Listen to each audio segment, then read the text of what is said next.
Hello students, welcome to you my YouTube channel MK math study. तो चलिए अब हम लोग वीडियो को आगे बढ़ाते हैं। द्विघात समीकरण के क्वेश्चन नंबर 8 जो कि भारतीय भवन किताब से हम लोग लिए हैं, उसका द्विघात समीकरण का पहला एक्सरसाइज का क्वेश्चन नंबर 8 बोर्ड पर लिखा हुआ है। चलिए इस पर डिस्कस करते हैं। प्रश्न है, समीकरण का केवल मूल समुच्चय लिखें। 3 समीकरण दिया हुआ है। 4x² = 1, x² - 16 = 0, 3x² = 12। इन तीनों समीकरणों का मूल समुच्चय निकालना है। क्या निकालना है? मूल्य समुच्चय निकालना है। तो आइए देखते हैं कैसे इसको सॉल्व करते हैं। तो ये पहला जो प्रश्न है 4x² = 1, ठीक। अब इसमें से हम क्या करना है? मूल समुच्चय, मूल निकालना है। क्या निकालना है? मूल निकालना है। अब x² के गुणांक में क्या है? 4 है। तो 4 को बराबर के इस साइड लेके आएंगे तो यहाँ गुना है तो इधर भाग हो जाएगा, अर्थात x² = 1/4 होगा। और इधर अब हमें x का मान निकालना है, तो यहाँ पे स्क्वायर है तो बराबर को उधर जाके रूट अंडर हो जाता है, तो यहाँ पे रूट में हो जाएगा 1/4।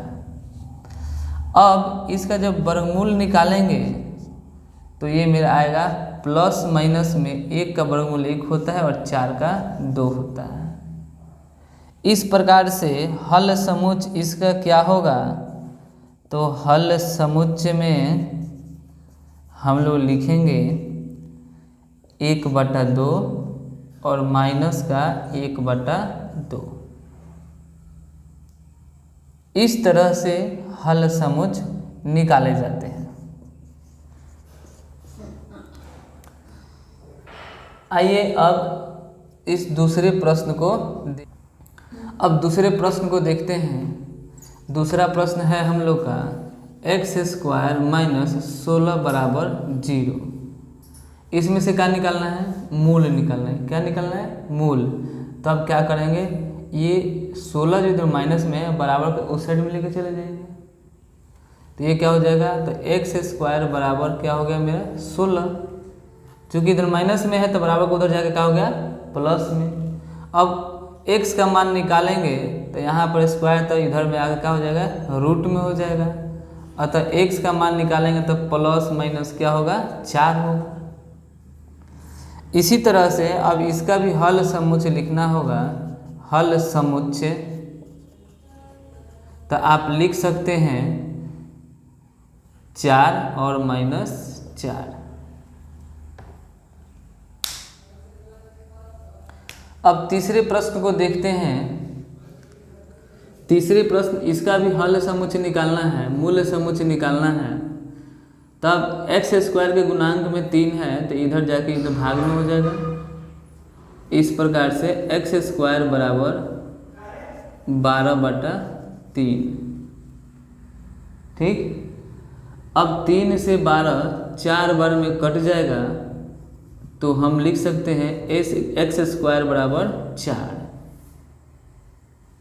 अब वही काम, इधर स्क्वायर है तो उधर जाके क्या हो गया? रूट में 4 हो गया। और 4 का वर्गमूल निकालेंगे तो प्लस माइनस क्या लिखाएगा? 2 लिखाएगा। इस प्रकार से अगर इसका हल लिखना है, हल समुच्चय लिखना है या मूल समुच्चय, हल समुच्चय कहें चाहे मूल समुच्चय कहें, बात बराबर है। हल समुच्चय कहें या चाहे मूल समुच्चय कहें, बात बराबर है। तो इसमें क्या हो जाएगा? 2। इसमें क्या हो जाएगा? 2 और -2। देखिए, हल समुच्चय कहिए चाहे मूल समुच्चय कहिए, दोनों ही एक ही चीज़ है। चाहे शून्य समुच्चय कहिए, ये सब क्या है? एक ही चीज़ है। चाहे तो आप यहाँ पे इसे बदल सकते हैं और इसको आप लोग, चूँकि प्रश्न मूल समुच्चय पूछा है तो आप मूल समुच्चय लिखिए, अच्छा होगा। और यहाँ पे भी आप मूल समुच्चय लिखिए, अच्छा होगा, क्योंकि जो बात पूछे जाते हैं वही लिखने से सबसे अच्छा होता है। ठीक है बच्चों, तो हम लोगों ने मूल समुच्चय निकालने। अब आइए क्वेश्चन नंबर 9 को देखते हैं। निम्नलिखित समीकरणों को हल करें। ये जो समीकरण दिया गया है इसको हल करना है। तो हल करने में क्या होता है, तो चूंकि ये द्विघात समीकरण है तो इसमें जो अचर पद हो, चर पद होगा, जैसे इसमें x दिया है तो x का मान निकालना है, इसमें भी किसका मान निकालना है, x का मान निकालना है। तो द्विघात समीकरण होगा तो इसमें x का 2 मान होते हैं। तो चलिए इसको पहले बनाते हैं, इसको पहले बनाते हैं हम लोग। प्रश्न है 16x² माइनस 24x बराबर 0। ये प्रश्न है 16x² माइनस 24x बराबर 0। तो अब क्या करेंगे, इसमें से कॉमन करेंगे। कॉमन क्या करेंगे, तो 16 8 के पहाड़ा में भी आ जाता है और ये 24 8 के पहाड़ा में आ जाता है। इसमें भी x है, इसमें से x है, तो 8x कॉमन कर लेंगे। क्या करेंगे जी, 8x कॉमन कर लेंगे। तो यहाँ पर क्या बच गया, 2x बच गया, और माइनस है तो माइनस x चूँकि कॉमन कर लिए हैं। अब 24 में से 8 गुणांक कॉमन कर लिए हैं, ठीक। तो यहाँ पर क्या बच गया, 3 बच गया। अब ये क्या हो गया, बराबर 0। अब इसमें क्या करेंगे हम लोग, इस एक बार 8x बराबर 0 करेंगे तो x बराबर 0/8, अर्थात x का मान क्या मिल गया, 0 मिल गया। यहाँ पर दूसरा क्या है, तो 2x माइनस 3 बराबर 0। तो इसमें से भी x का मान निकालना है, तो 2x की माइनस है तो उधर जाए क्या हो गया, प्लस में। तो x का मान कितना हो गया, 3/2 हो गया। अतः x का मान क्या क्या मुझे प्राप्त हुआ, एक 0 प्राप्त हुआ और एक 3/2 प्राप्त हुआ। ये इसका हल हो गया, x का ये हल हो गया। दूसरा प्रश्न है इधर, ये है 7x² बटा 5 बराबर 35। ठीक है, तो इसको हम लोग देखेंगे, ये 7 से ये डिवाइड कट जाएगा, तो इसको काटते हैं। कितना बार में कट गया, 5 बार में कट गया। ठीक है, तो आपका बच गया x², ये बटा में 5 है, इधर जाए गुना हो गया तो कितना हो गया, 25 हो गया। ठीक, अब 25 हो गया तो इधर स्क्वायर, तो इधर क्या हो जाएगा, रूट हो जाएगा। तो x बराबर √25, और 25 का वर्गमूल निकालेंगे तो क्या आएगा, ±5। इस तरह से अतः x का मान हमें क्या क्या प्राप्त हुआ, एगो 5 प्राप्त हुआ, एगो -5 प्राप्त हुआ, ये बन गया। ऐसे ही समीकरण के ये इस प्रकार के समीकरणों को हल करते हैं। ठीक, क्वेश्चन नंबर 3 दिया है। क्वेश्चन नंबर 3 देखिएगा, इसका क्या करना है, हल करना है। इसमें से हमें x का मान निकालना है। तो क्वेश्चन नंबर 3 है 9x², देखिए +2 बराबर 18। क्या करेंगे, बिना x वाले को एक साइड में लेके चले जाएंगे। तो यहाँ पर क्या मिल गया, 9x² बराबर 18 - 2।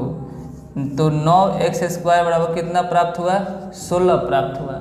चूँकि इसमें से हमें x का मान निकालना है तो x के गुणांक वाले को हटाना पड़ेगा। तो x² गुणांक में क्या है, 9 है, तो इसको उधर लेके चल जाएंगे तो क्या हो जाएगा, 16/9। अब x का मान निकालना होगा तो उधर जाकर रूट में हो जाएगा 16/9। इस प्रकार से x का वर्गमूल निकलेगा तो प्लस माइनस ये कितना मिल जाएगा मुझे, 4/3।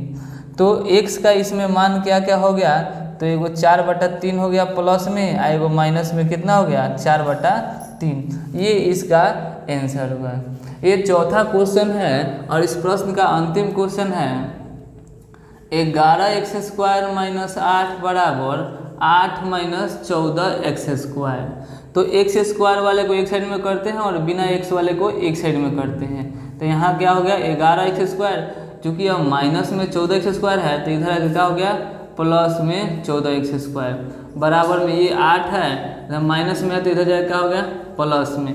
तो 11x² और 14x² ये कितना हो गया जी, 25। कितना हो गया, 25x² बराबर यहाँ पर क्या प्राप्त हो गया, 16।